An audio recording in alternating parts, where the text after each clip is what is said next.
Welcome, everyone, and thank you very much for joining this special 1 hour conversation on the occasion of the launch of IFIT's Narrative Peacebuilding Hub, an open online resource with in-depth information and practical guidance on how to enrich national narrative landscapes so as to diminish the influence of the simplified stories that often drive conflict and polarization.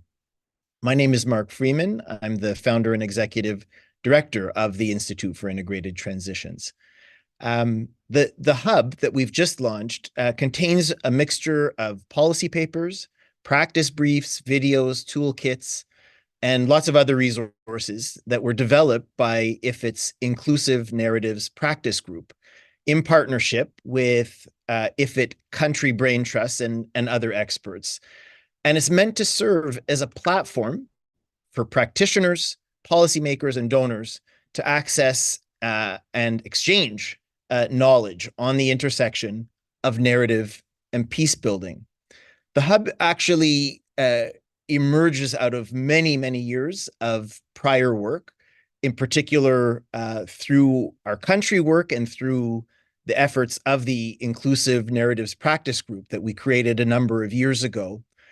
And I'm very happy to say that today we'll have the opportunity to move initially to hear from some of the experts that we work with on this question of narratives and peace building, and then have an opportunity to hear from any of you who'd like to share your comments or ask any questions of the panel members.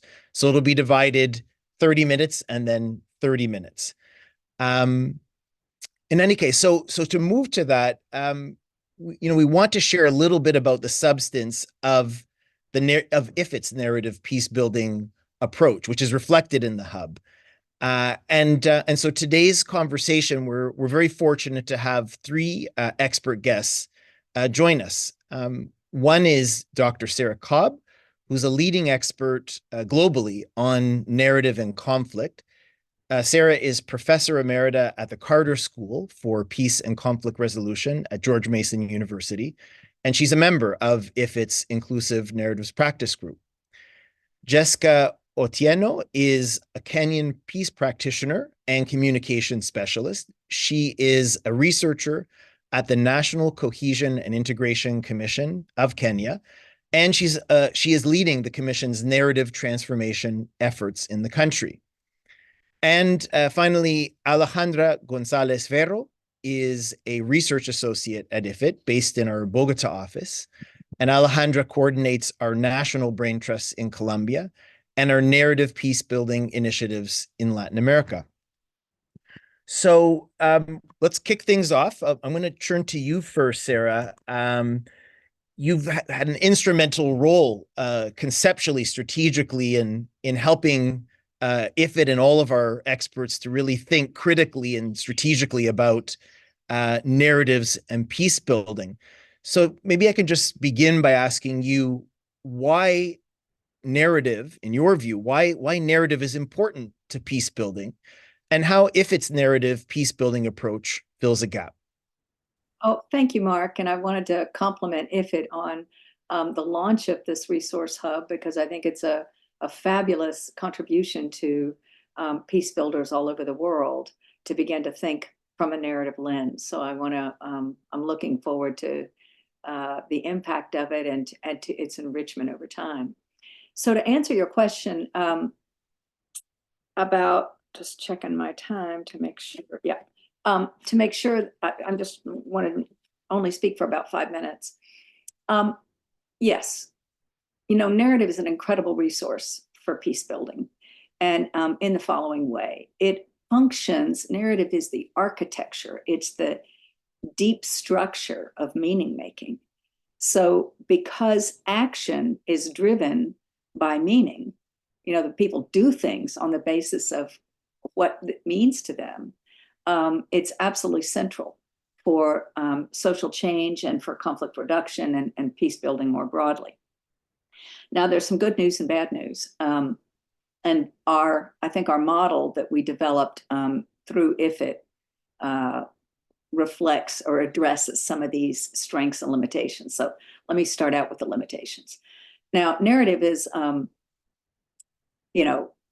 because it is the architecture, it basically is it's got this, it's already set. It's, got some structure to it. It's organized by culture. It's laid down through lived experience. It is reinforced through social interactions in communities and in nations. So when conflicts take hold, they're based on these stories that have already been, in development for quite a long time and are anchored in incredibly thick ways in social systems. So that's the bad news, right? You get these dominant stories that are, very, very difficult to change.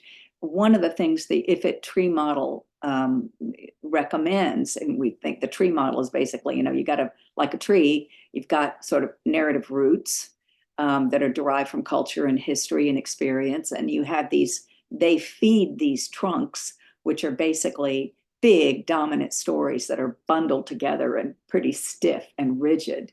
And those materialize themselves in the branches, which are basically the policies and practices that are derived from those big master stories, which are fed by those roots. So the model would suggest that you don't do peace building by coming in and figuring out what the trunks are and trying to change these stories, manipulate them or strategically reorganize them. That's not going to work. In fact, all the narratives do then, these dominant stories, is protect themselves from you, and you become, X marks the spot for being zeroed out.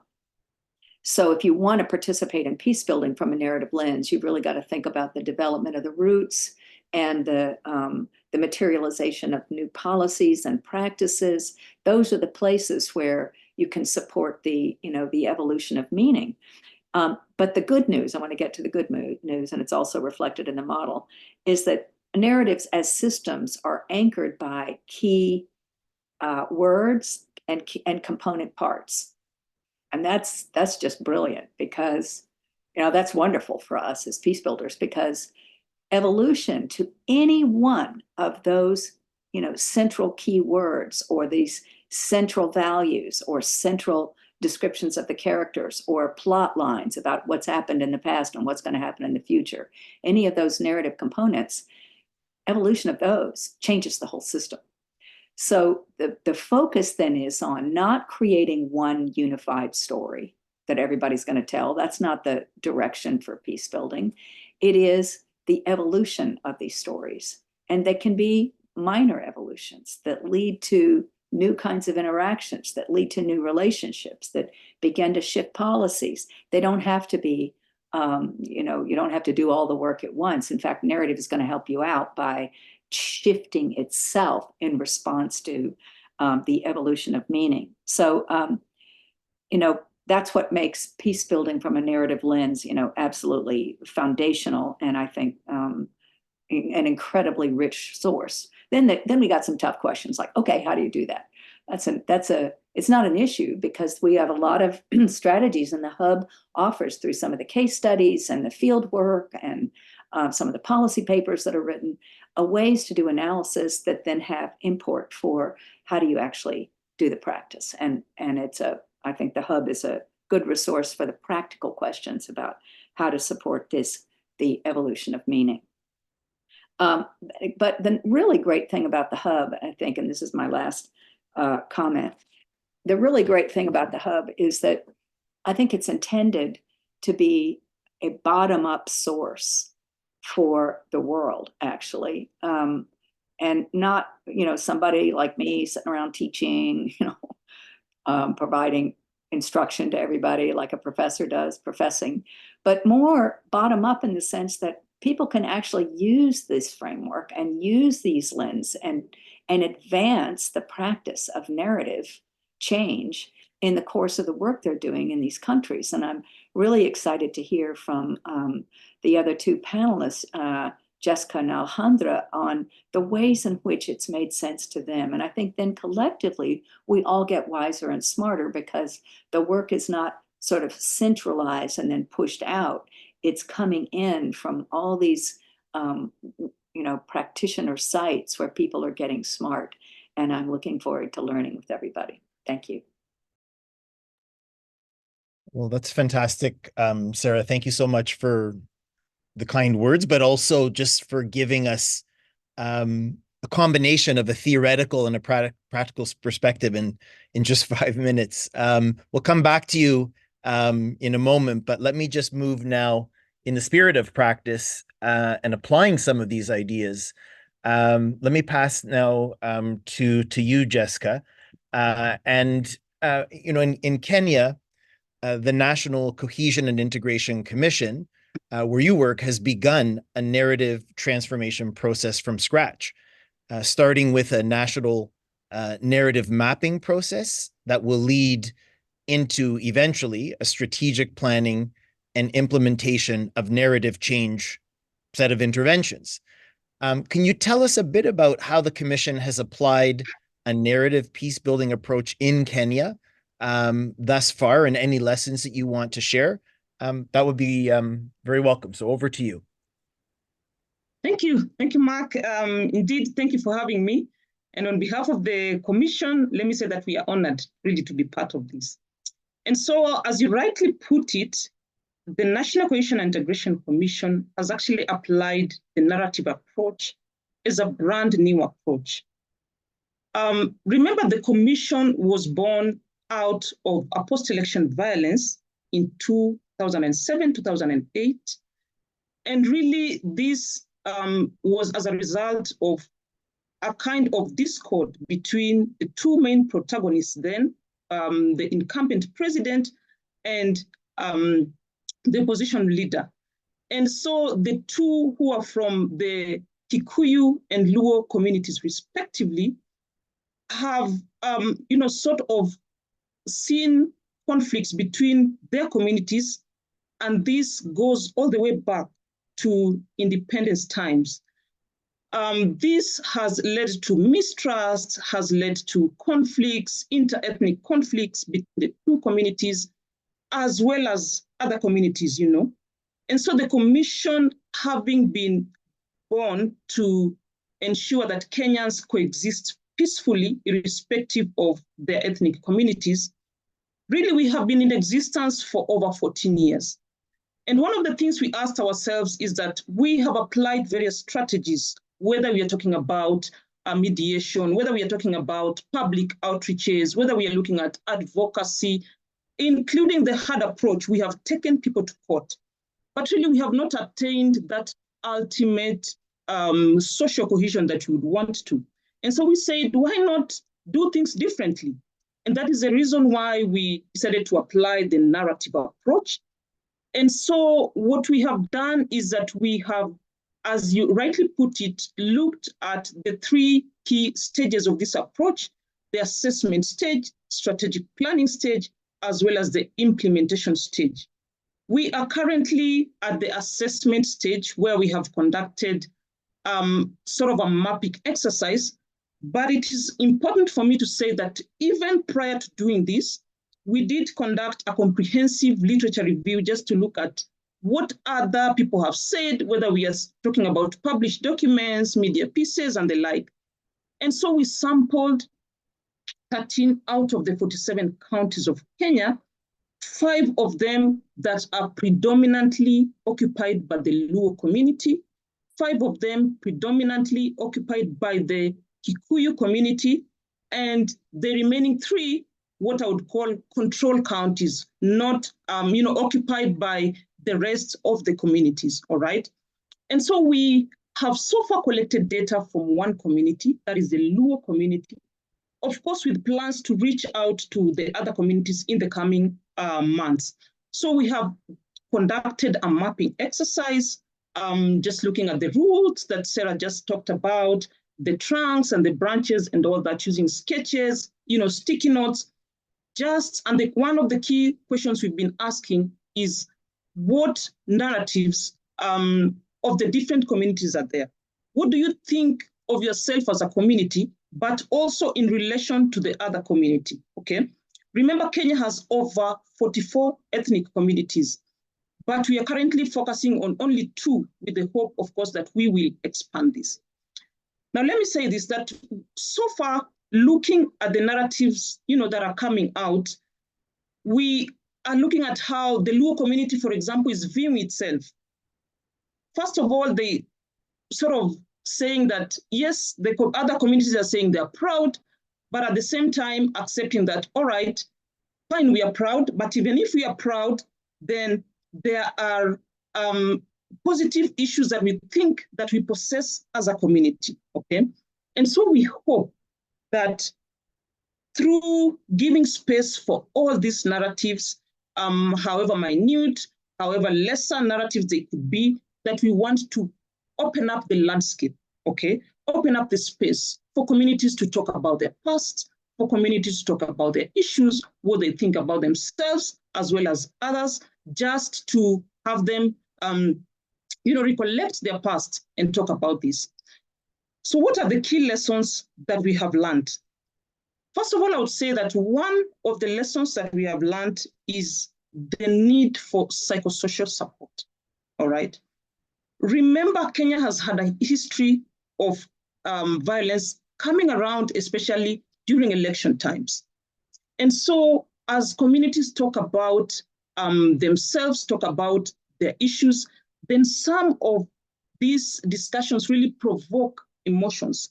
The past is rekindled.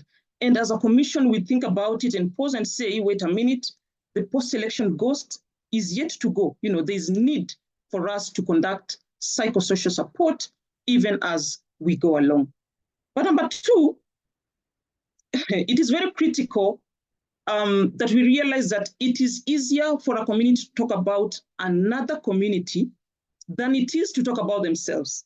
And one of the things we've done is to ask them, okay, tell us about yourself, check yourself as a community. What do you think about yourself? And one of the critical things that, the Luo community was saying, for example, is that yes, we are proud, but we have the mind, we are also very key in terms of issues of development. Some of them giving examples, including of how they have produced one of their own, the President Barack Obama of the former president of the US, Barack Obama. And some of these issues really have us ask ourselves, what is it when you ask our community to really check themselves rather than check the other community? And so for us, the third and most critical lesson that we are learning is that the aim is not to kill, the aim is not to fight, the aim is not to subdue these narratives, but really to expand the landscape.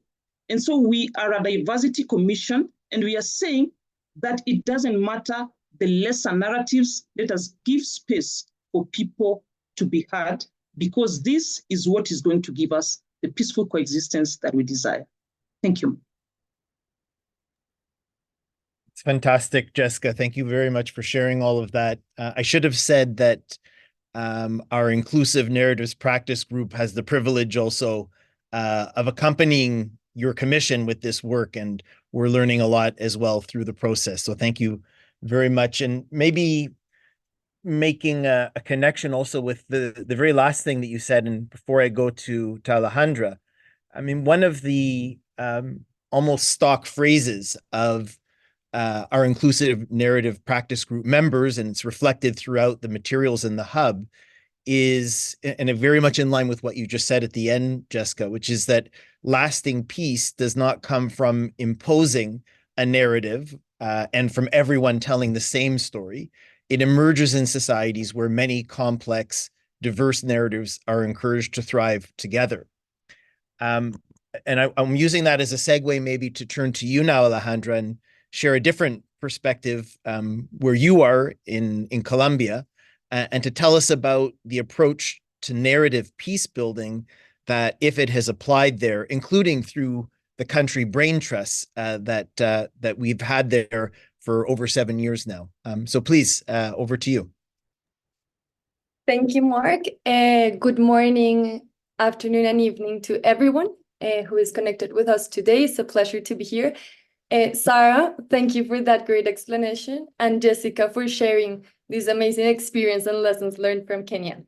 So I would like to share how we decided to integrate narrative work, including the narrative framework, into IFIT's brain trust work in Colombia specifically, and start by sharing broadly the main purpose of our work in Colombia. Here, basically, we mainly contribute to the advancement of peace efforts through the provision of expert advice on key peace building related issues such as transitional justice, security, local development. And the core of our work is two brain trusts, that is groups of local experts, one at the national level and another at the subnational level, representing some of the regions most affected by conflict. So in Colombia, the peace building debate over the last years has been permeated by high doses of polarization and divisive us versus them narratives. And in this scenario, narratives become a tool of our work, like a means towards our end.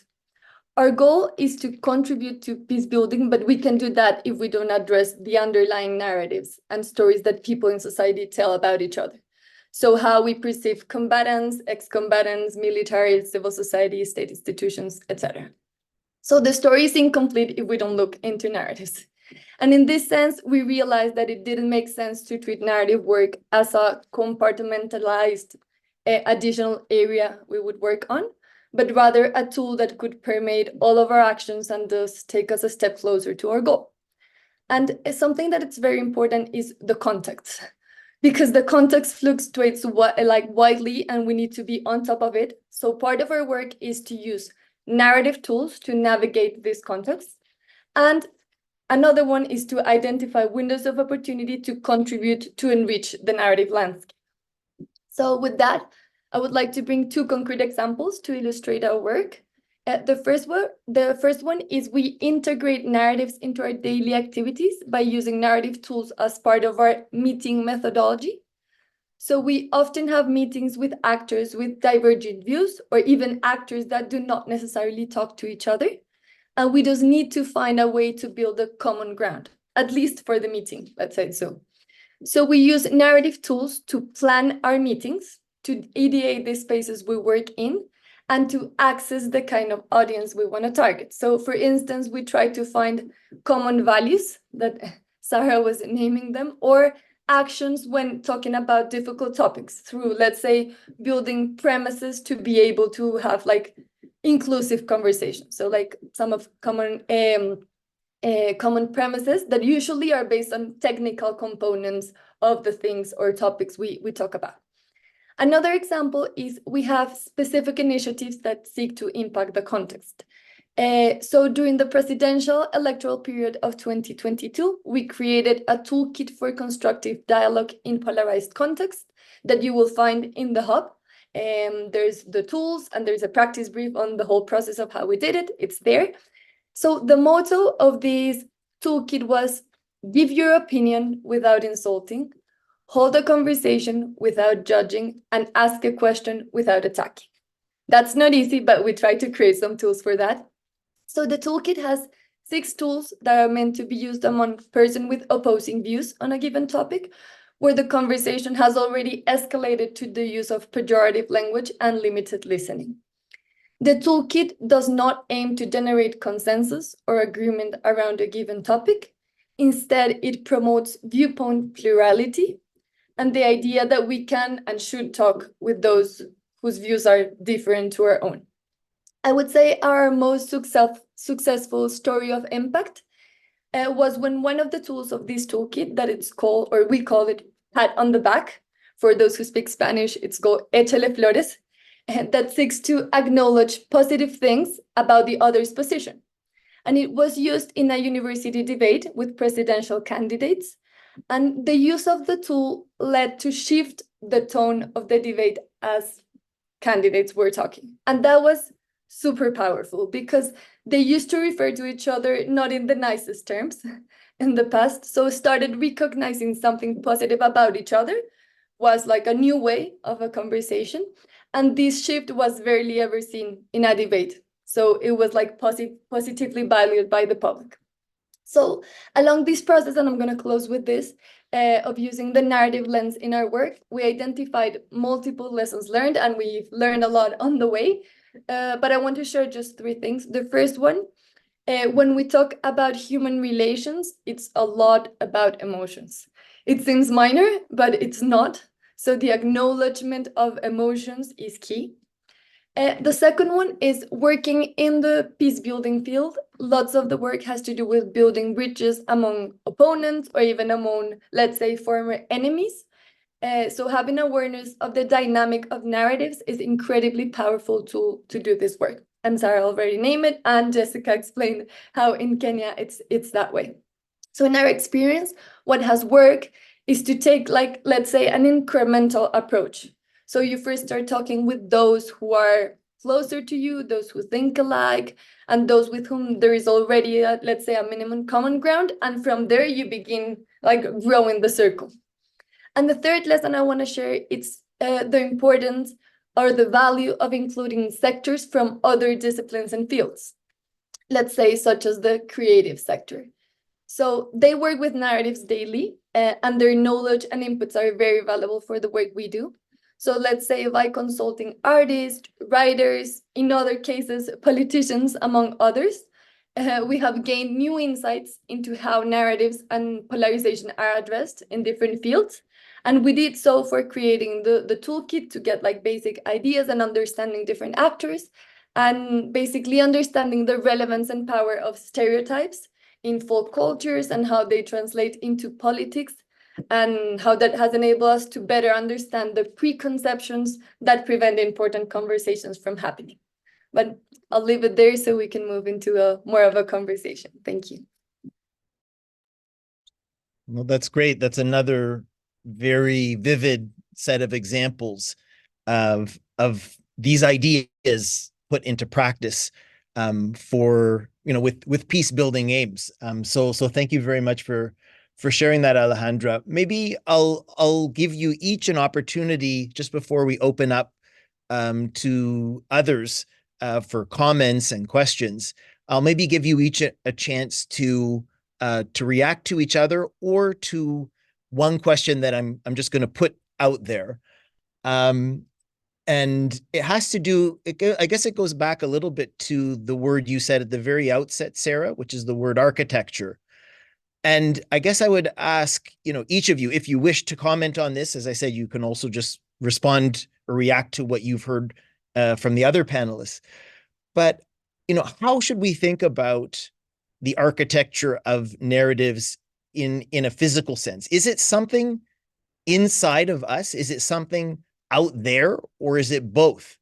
And I ask that because, there's a phrase that's used in a paper written by one of the members of our Inclusive Narratives Practice Group, Refik Hodzic, many years ago, before we even created the Inclusive Narratives Practice Group. And it had to do with what he called the illusion in the case of courts, that their judgments could be rendered and that they could exist and operate outside of the dominant narratives, as opposed to what he argued, which is this idea that the narratives are out there, the judgment of a court is rendered, and it's simply embedded into the slot of the narrative that we already inhabit or that's in us.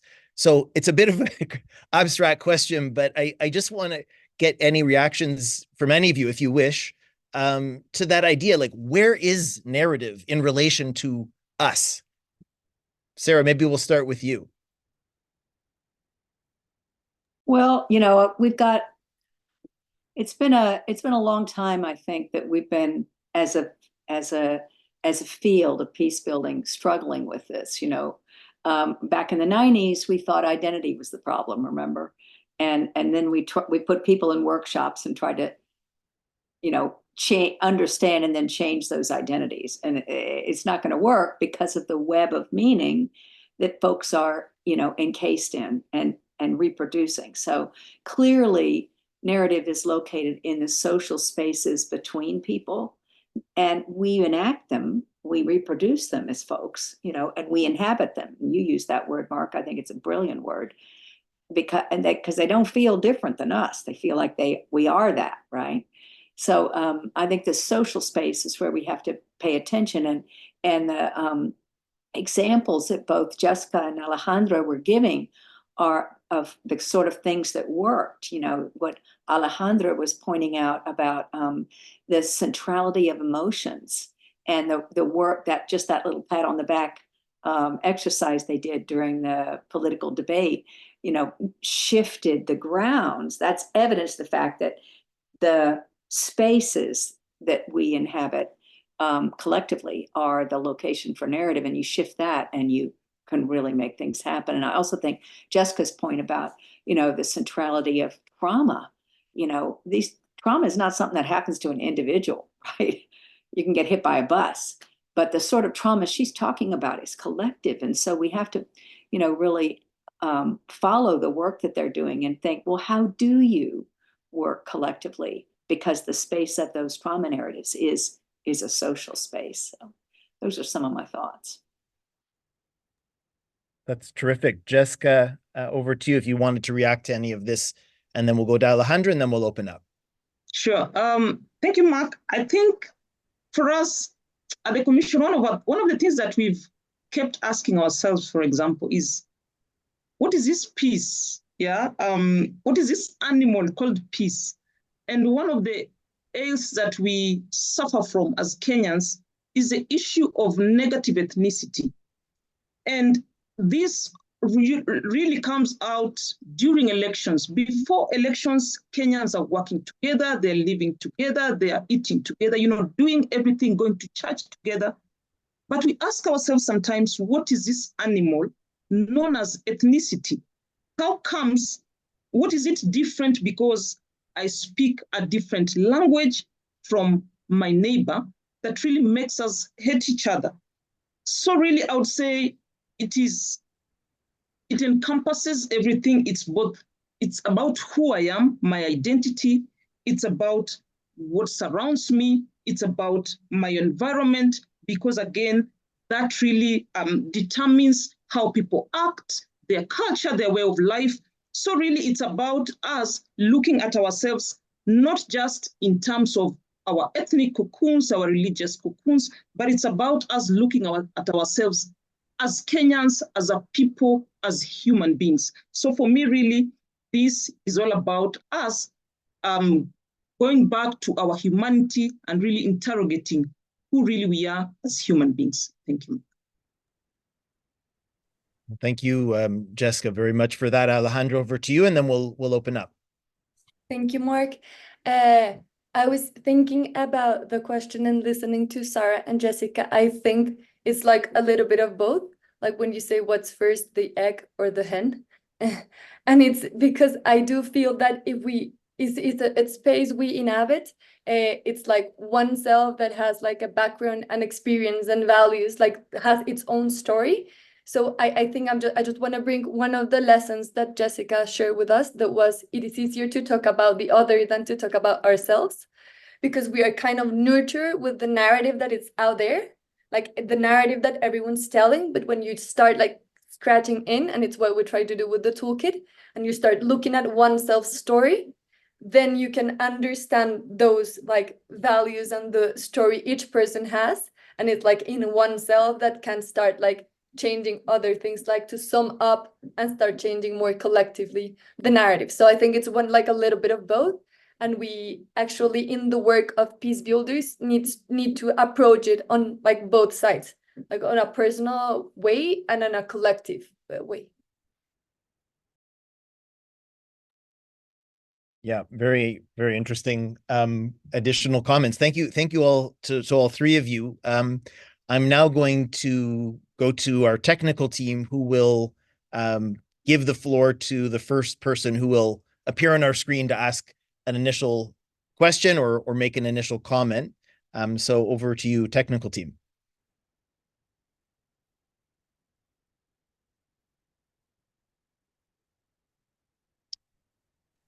Hello, Alejandro. hi Mark. Thank you so much for this, and to IFIT and to all panelists. My name is Alejandro Posada Tejes. I'm a PhD student at the University of Oxford. I do work on narrative peacebuilding and transitional justice, which is where my question goes.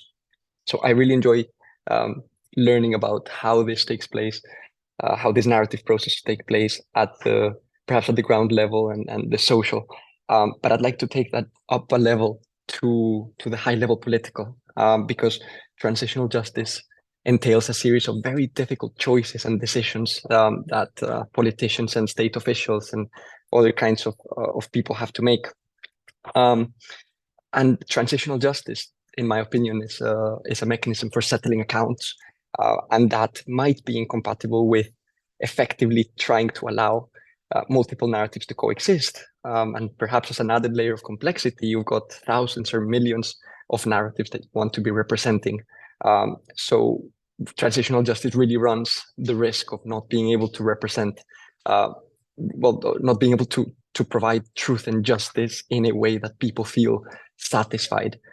So how do we go about this? How do we go about creating transitional justice mechanisms that can really represent beyond, making people try to feel a little bit represented with a particular case in a judicial system, or with, this broad narratives in truth commissions or so? How do we go about this? Great question. Thank you very much, Alejandro. I'm also going to read, there are a couple of questions that have been sent in. I'm going to read these out as well. So first, there's a question from Ellie Hall, who says, I love what Jescah said about not squashing or killing narratives. This seems to me to be a decolonizing approach. How else do you see the intersection between decolonization and work with peace or conflict narratives? So that's a question to you, Jescah. And then there's another question, which is from Brett Davidson, who says, I love the question of where narrative exists, and I think it links to Sara's concept, which I find mind-blowing in a way, the idea that narratives protect themselves, which implies almost that narratives are living entities with their own will to live and perpetuate themselves. I would love to hear Sara or others say a bit more about this. So there we have a few questions. Let me see if there's anyone else in the queue. Not at the moment. So let me go to each of you. Who would like to react first to any of these questions? Maybe I could start, Mark. Please do. Yeah, sure. Thank you, Ellie, for that question. Really, the intersection between decolonization and issues of peace. And first, just to give you briefly the Kenyan scenario, let me say that, the British colonial government utilized the divide and rule policy that really created what we would call ethnically defined boundaries. And because of this, Kenya's political history has really had gross human rights violations, because some communities have really felt that they were not acknowledged, that they are marginalized. For example, as we speak, we have issues of historical injustices that are yet to be solved to date. The land question, for example, a key resource that the post-colonial land policy really led to having land, arable land in the hands of just about 20% of the population. Issues of inequality, looking at unemployment, for example. And because of that, then we have seen conflict due to marginalization amongst communities, with community A feeling that we have been left out. This is what was supposed to be, ours, but was taken by community B. And these are some of the things that we continue to grapple with. But through this, we say, let us talk about these issues. There is no point trying to squash, trying to kill some of these narratives, yet they actually exist. Can we for once talk about this? Can we for once say exactly what we feel about A, about B, so that we can lead ourselves to the peace that we really look out for? We are not going to get there until we look at ourselves from within and ask ourselves the key questions. Thank you. Thank you very much, Jescah. Let me see if Sara, Alejandro, you want to react to any of the questions as well.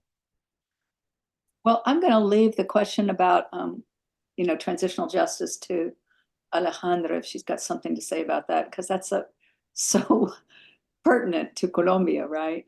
I would make a little comment to the gentleman that asked about transitional justice, that, Robert Cover wrote a paper back in the 80s. He was a brilliant sociolegal scholar. And he argued that law and justice in general is what he called jurispathic. And it kills off, he says, alternative narratives. That's how it works. Nope, we're not going to accept these other narratives. We're only going to have these. So I think to counter, my little comment on this is to think about countering the jurispathic nature of justice, transitional justice, or any other kind of justice. We got to think about the way in which communities need to be engaged. And I mean interacted with, I mean brought into conversations. It goes back to what Jescah said, folks got to feel like, both Jescah and Alejandro were saying, folks got to feel like their story matters. And there's got to be a place for those stories. So that's just one little comment I had. And then the question mark was about I can me, read it again if you'd like. Yeah. Yep. So is sort of a reaction, but the comment was inviting. I remember. Oh, you have it? Yes, it's absolutely fabulous. I love this comment about the agentic nature of narratives and the way in which they're, circling their own tracks They there. protect themselves was the comment I think that the gentleman made. They're maintaining the integrity of themselves. So, and they learn, they're protean, and they learn, what are the arguments that would reproduce their own legitimacy, So I often like to talk with people about not just people tell stories, but stories tell people. And if that's the case, people can become our allies, advocates, partners, basically. And what are we going to do about this story that's got us all, which is an interesting flip and gets people interested to think about not just their alliance or allegiance to a given narrative, but the way in which that narrative has cropped and edited reality in a way that they restricts what they can think and what they can do or what they can be. So thank you for that. It's an excellent point. Oh, that's great. Thank you, Sara. Alejandra, over to you. Okay, so I'm going to go with the difficult question about transitional justice. But from Colombia, we've worked a lot with the transitional justice system.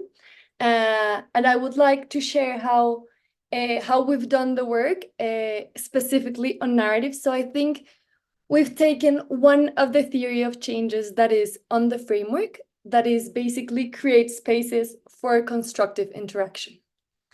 And within IFIT, we decided to offer the Armed Forces and the Truth Commission our methodology for building relationship among opposing actors. So basically, just to give a little bit of context, the Truth Commission was doing its work, was listening to all the different actors that had their own narratives about the conflict. And of course, they had their own, let's say, official channel of communication with all the actors. But the conversation with armed forces was very difficult.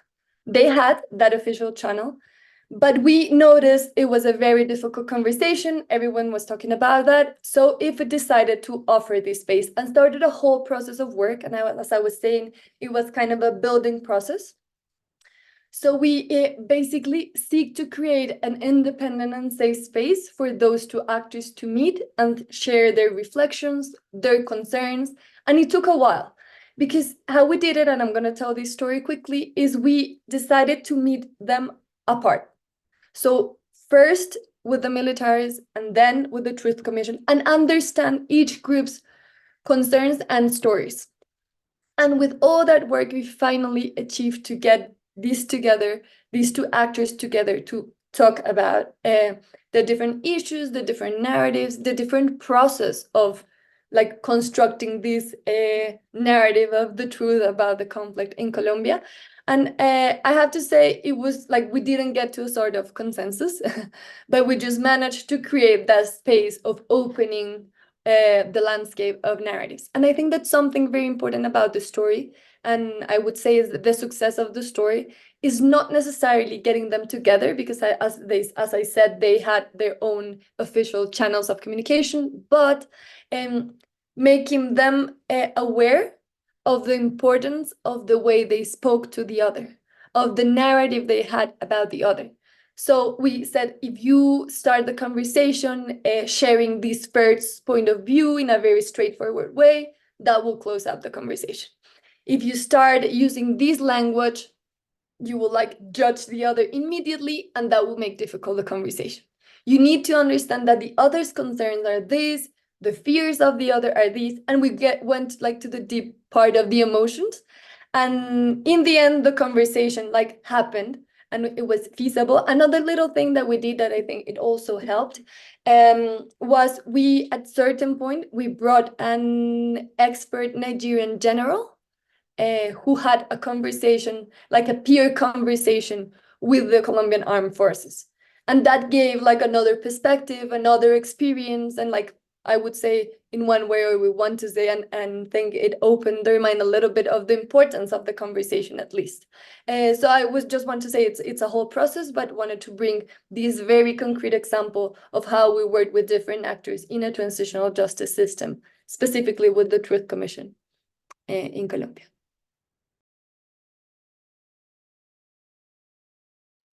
Sorry, I had to just take my mute off. Thank you very much, Alejandro. If I may, just before we go to the next set of questions, with these remaining 14 minutes we have, I would also just offer a comment of my own in particular on the transitional justice question, in part because I referred to it earlier when I gave the example about the idea that seems to be in the minds of a lot of courts or judges, that their judgments can exist outside of a narrative, that somehow the truth can free people from their narratives, a new truth. But the thought I wanted to just share as well is, Alejandro, in your comment, you used the expression settling accounts. And what I think that denotes is an idea that is embedded in transitional justice, which I previously thought, and until really the ideas through the work of our inclusive narratives practice group came to my attention, I think the idea of settling accounts is an idea of closure. And from what I understand of IFIT's conceptual work and practical work in this area, is that closure is probably a bad goal when it comes to narratives. Settling accounts, closing, sort of achieving, the way that some Truth Commission mandates explicitly say this, to achieve essentially one unified narrative about what happened. That's a very different approach to the one that's articulated in a lot of the materials that you'll find in our hub. But I do think that there's a concept of closure that's very deeply embedded in the thinking of transitional justice. I wouldn't want to exaggerate that. I mean, there are, of course, nuances, but I do think that idea of settling accounts is an idea of closure, and that's hard to square with the approach to narrative that I think is being shared through a lot of the materials that we've put on our hub, and again, through the very significant body of work of the Inclusive Narratives Practice Group over these past few years. Let me now go just maybe one last round of questions that we have here. So we have a question from, so there's looks like five questions. So just get your pens out for a second, and I'll just go through them quickly. So we have a question from Andrea Chavaria, which is, how can core values or central values be identified in a way to make the transformation of narratives possible? That's question one. Mauricio Mesculam, who is actually a member of our Inclusive Narratives Practice Group, says that at a recent meeting in Colombia, one of the participants said that justice works with more strict or constrained narratives, and that is why literature helps to enrich the maps. In literature, can you work with long and more complex stories than what the legal system can work with? Any thoughts on that question? Then there's a question as well from Paulin Regnard. Greetings to all from a former civilian peacekeeper. I sense there is a kind of obsession with hate speech nowadays, almost an urge to build a sanitary cordon around the the fluid reality. However, if we silence or prevent negative voices, don't we risk becoming deaf to problematic narratives, however hurtful they may be, and missing opportunities to tackle them persuasively? How do we strike a balance between upholding civility and inclusivity while fostering a space for contradictory narratives? And maybe one last one here. I don't have time to read them all, maybe, but one last one, and this will be the final round for you as panelists. This is from Paula Suart. Jescah, you talk about ethnicity being an animal, and it defining and making one ethnicity hate another. I can't help but remember Rwanda and the genocide, and how President Kagame is still in power. How do you think Kenya has gone about this ethnicity division? What do you think has prevented more extreme expressions of hate? And sorry, it looks like there's one person who wanted to step onto the video screen. So we'll go to that person and then final responses from each of you. So technical team, if you can make the person magically appear, great. Hi there. So lovely to join today and hear everything that you're saying. My name's Pascal Harter. I am a multimedia journalist, and I was in Kenya, in Eldoret, covering the post-election violence.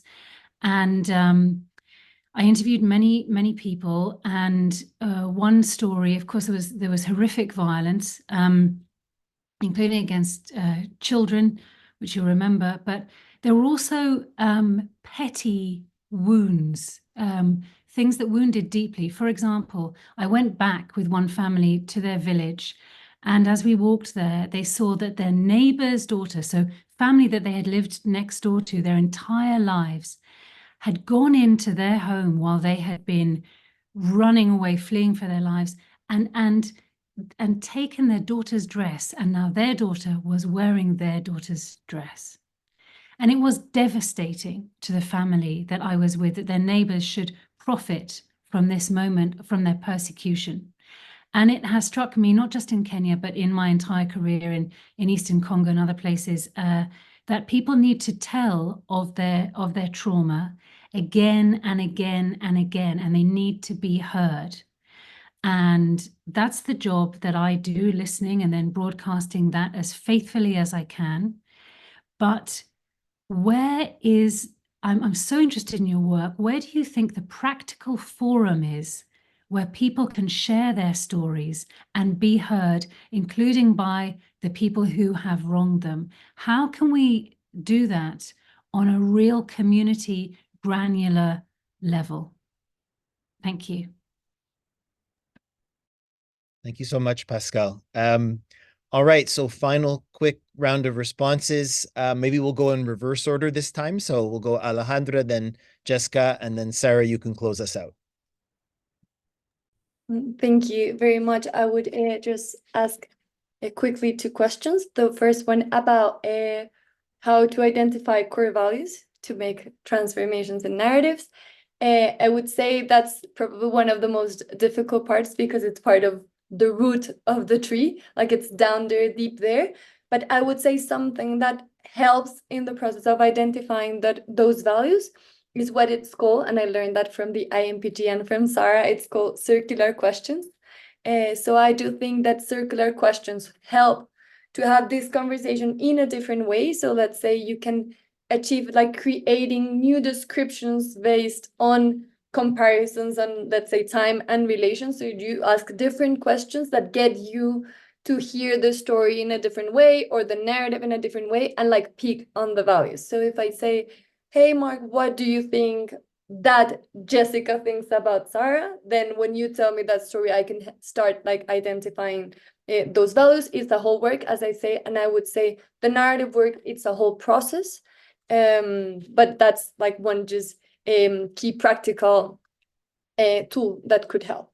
And to just answer part of the question of Mauricio on how literature helps to enrich narratives, definitely it does. Here in Colombia, we did an exercise of discussing around a book that tells the different stories and kind of shows the humanity of the different persons in the story, and it kind of makes it more complex and it reach more and like gets out of the way the idea of black and white, but like brings more nuances in the characterization of each person. So I think that would definitely help. And just to say, for example, the Truth Commission in Colombia has done the transcript of specific stories of people, and they're all on a multimedia. So it's kind of also another way of using technology to show the different stories and like to create a space where all these stories can come and will stories end up like nurturing this whole story beyond the good and the bad. Oh, great. Thank you very much for that, Alejandra. Jescah, you have your 2 minutes now, please. Sure. Wow. Really critical issues coming on the floor. And let me begin by saying that someone has asked, what platforms should we use? And really the example about Eldred sinks in very deeply when you think about us calling this ethnicity an animal, because it is something that looks like really an animal. We don't understand it, especially during electoral cycles. Every 5 years, there are neighbors who used to borrow salt from each other would really forget that in the twinkle of an eye, pick an axe and cut the other neighbor, torch the other's houses, all right? That a woman, for example, was raped by people she knew, okay? And so we are saying that we need to create platforms to allow people to talk. That in itself is a form of therapy. In Kenya, we have also had the Truth, Justice and Reconciliation Commission that really brought out all of these challenges, came up with recommendations, but unfortunately, because of the political landscape of the country, having touched on the government, on the state and the failures of the state, then the report is yet to be passed, okay? And so we are saying as a commission mandated to ensure peaceful coexistence among Kenyans, what else can we do? Even as the report is yet to be passed in parliament, are there steps we can take? Can we provide platforms at the very minute level, at the local level, in the workshops, in the communities, under the trees, just to help people talk about themselves, talk about their history, talk about the ills that they face. What do they think they are vis-a-vis the community B, And this allows them to talk to their hearts, to talk to their neighbors, and really see where they fall in as a country. But also let me briefly talk about hate speech. One of the things that I said in my opening statement is that the National Cohesion has used various strategies, including the hard approach. We have taken politicians to court because they're the ones who propagate hate speech more. Any speech that borders around ethnic contempt, But what we are realizing is that this comes up every electoral cycle. They go around the justice system, so it doesn't really work the way we want. So what other alternative means can we use to ensure that Kenya is peaceful, to ensure that this animal called ethnicity really does not polarize the nation even more? Thank you, ma'am. Wow, that was a lot in 3 minutes. Thank you very, very much, Jescah. Sara, final words over to you, please. Just a couple of thoughts in the last minute of our time together. I wanted to come back to Pascal's notion of petty wounds. It's such a beautiful saying. And my recommendation would be, there are some places where these trauma stories can be told, and that's your work as a journalist. But there have been people that have done soap operas put them online and publish them, and they've designed specifically to enact some of the pain and trauma that civilians have experienced, and people watch them, and they're a lot of interest. So that's one idea. The other is There's some good research on podcasting. You can't just put somebody on a podcast and say, now tell your story. It has to be done in a way that is sensitive and supportive. But having those trauma stories circulated live in podcasts make a huge difference. And then people come and begin to talk about what happened and what they experience, is where it sort of has a ripple out effect for supporting connections between people after violence. So great questions. I think we've reached the witching hour here, and I want to thank IFIT and Mark, Freeman, and our panelists, Jescah and Alejandra, and the questions people have brought for creating such a rich experience for us to begin to think about all these things. Thank you. Thank you, Sara. Thank you, Jescah. Thank you, Alejandra. Thank you to all who joined. Just wanted to conclude by saying that the Hub is actually a work in progress. We're just at the beginning, and we want it to evolve, as we continue to test and expand and refine our own approach. And we invite all of you to continue visiting the Hub and engaging with the content as we add more resources and hold more events. And finally, just to acknowledge Sara and the other members of the Inclusive Narratives Practice Group for bringing thought leadership to our organization around these issues, which are really complex. We've learned a lot. Thank you as well to the National Cohesion and Integration Commission and for allowing us to also be part of that process as well and learn from that. And of course, to our colleagues in the Colombian Brain Trusts as well for all that we've learned through working on narrative peace building there. So thank you again to everyone, and we'll sign off. Thank you very much. Thank you.